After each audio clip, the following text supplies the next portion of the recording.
Hi guys, good morning. Welcome back ulit sa ating YouTube channel. So bali guys, nandito tayo ngayon sa isang kliyente. So magpapacheck siya ng wiring kasi yung kanilang linya rito sa kanilang bahay isa bigla na lang nawala. Ayun guys, check natin yung kanilang fuse box kung ano yung naging problema. So ngayon guys, sasamahan niyo ako, tara. So bali guys, ito yung kanilang bahay. So samot-samot yung kanilang wiring. Ngayon guys, check lang natin yung kanilang fuse box kasi nawalan ng kuryente daw. Ito yung kanilang fuse box guys. Ayan, so check natin. Ayan. So ito guys yung kanilang fuse box. So ngayon nakitang-kita na agad natin yung problema. Kung makikita nyo dito guys, yung kanilang fuse sunog na agad. Ayan, so ito yung papalitan natin. So ganyan lang guys yung gagawin natin, papalitan lang natin yan. So hawakan mo lang. So make sure guys na nakababa yung ating fuse box dito. So nakababa na siya. Ngayon tatanggalin ko lang to. Kaya kung makikita nyo, sunog na sunog. So nagkaroon siguro ng short circuit dito kaya nasunog yung ating fuse. Ayan. So hindi matanggal. Ayan. So yung kanilang linya, sunog na. So yun, sunog na. So yung available na fuse nila na binigay sa akin to, so 30 ampere. So pwede na yan. So ito na yung ilalagay natin dito. So iangat-angat ko lang ng konti ito kasi hindi magkasya yung ating fuse. So ito, pasok nyo lang, gamit lang kayo ng long nose.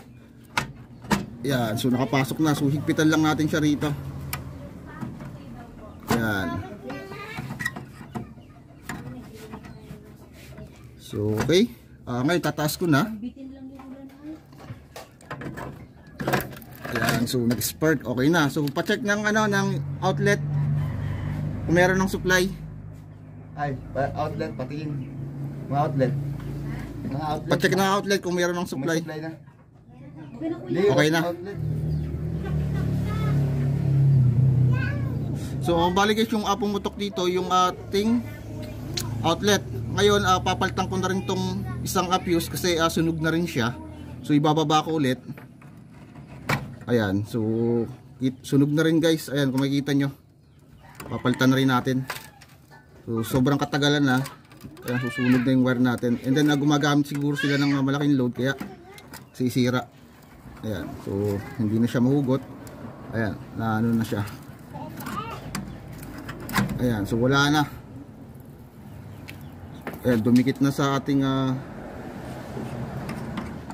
ayan, so sunog na yung kanilang is dito. So papalitan ko na rin ng isa pa ito para bago na rin. Ayan, so higpitan lang natin.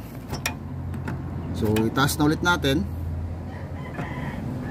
Ayan, okay na.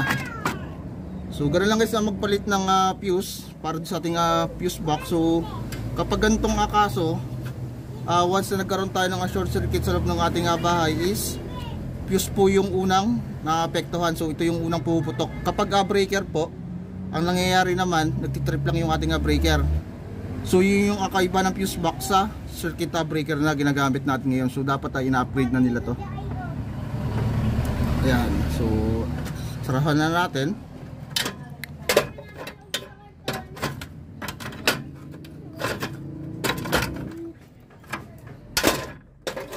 Ayan. So okay na. So ganoon lang kasimple magpalit. Sa ganoon lang po kasimple yung ginawa natin ngayong araw. Bali pinalitan lang natin ng fuse. Yung kanilang fuse box dito gawa ng nasunog na po yung kanilang fuse kasi baka gumamit sila ng mabigat na load or nagkaroon sila ng short circuit sa loob ng ating bahay kaya pumutok po yung ating fuse. Okay. Sa mga di pa pala sana subscribe, sana isa-supportahan yung channel ko. Yung click notification bell para i-update sa aking bagong video. Hanggang dito lang muna and see you in my next vlog.